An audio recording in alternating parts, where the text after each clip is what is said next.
Good afternoon. Max Brantley with the Arkansas Times on Thursday, October the 4th. Well, the big news of the day continues to be about Brett Kavanaugh, Donald Trump's nominee for the United States Supreme Court. The additional FBI investigation was turned into the Senate late last night. It will remain secret, but the White House and Senate Republicans have already told us that there's no new information there that would argue against the confirmation of Kavanaugh to a seat on the court. This is not very surprising. The FBI had been sorely limited in the people that they could question about the matter under the direction of the White House and the Senate Republicans. So key witnesses were not talked with, including people directly involved and people who could provide corroborating testimony in support of the people who have made sexual assault allegations against Kavanaugh. Also, significantly, a number of people who could testify pretty directly about his lack of honesty in his testimony before the Senate. Not a great thing for a U.S. Supreme Court candidate. Senators Susan Collins and Jeff Flake, two Republicans who thought to be perhaps up in the air on this vote, both pronounced the investigation thorough. They sound like they'll be yes votes. If I had to predict, I'd say Kavanaugh's going to find a seat on the Supreme Court.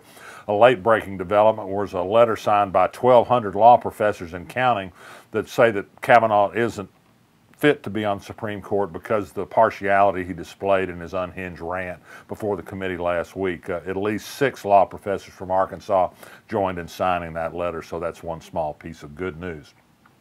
Well, here's some news that's not so good for Arkansas. The governor's been proclaiming how great the state's been doing under his leadership. A new economic survey by Business Insider of the 50 states in the District of Columbia ranks Arkansas 49th on the economic scale. This includes wage, gross domestic product, and other key economic indicators. We're ahead of only Mississippi and Alaska. Got a little bit of ground left to go. Speaking of Asa Hutchinson, a day after his announcement of a so-called transformation of government, a reduction of cabinet-level departments from 42 to 15, we've yet to have anybody step forward with any showing of any savings in terms of jobs or efficiencies as a result of this.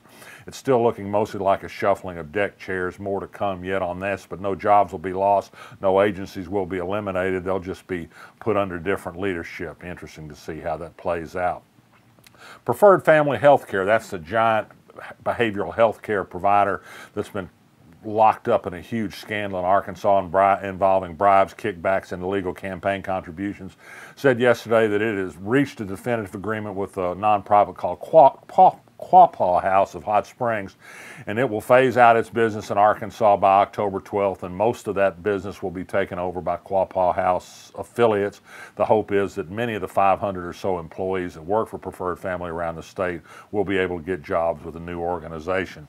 Speaking of health care, it's become a huge issue in congressional races around the country.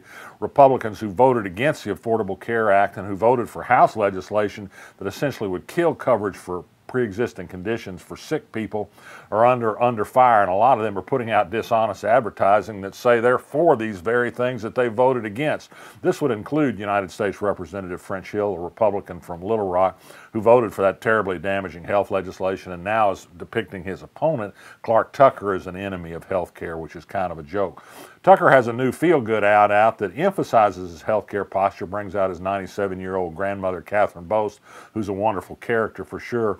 I'm looking forward to some harder-hitting advertising from the Democratic Congressional Campaign Committee, which has vowed to spend $250,000 or so in support of Tucker's candidacy. I think that'd be more effective than some of the feel-good stuff, but I'm not running for office, so there's that.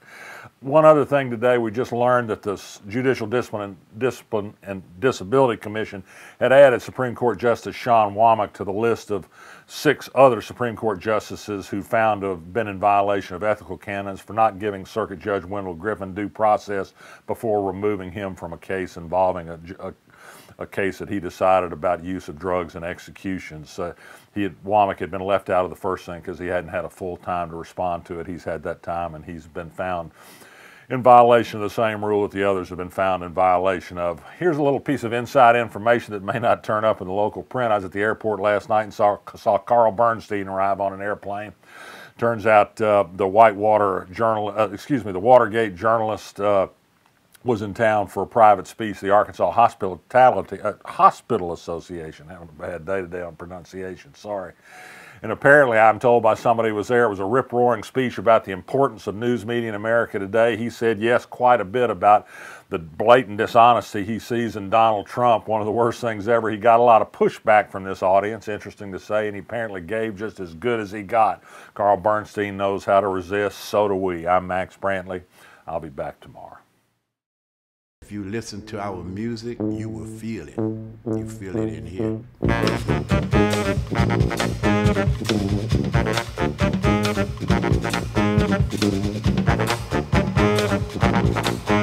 The music is surviving, probably more than ever. We owe it to New Orleans, we owe it to the world to keep it going.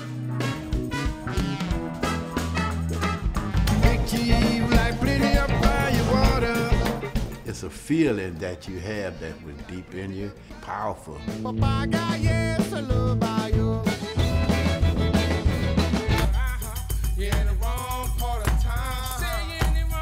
What is Mardi Gras Indian to New Orleans? Mardi Gras Indians is New Orleans. We created rock and roll. We created swing, you know what I'm saying?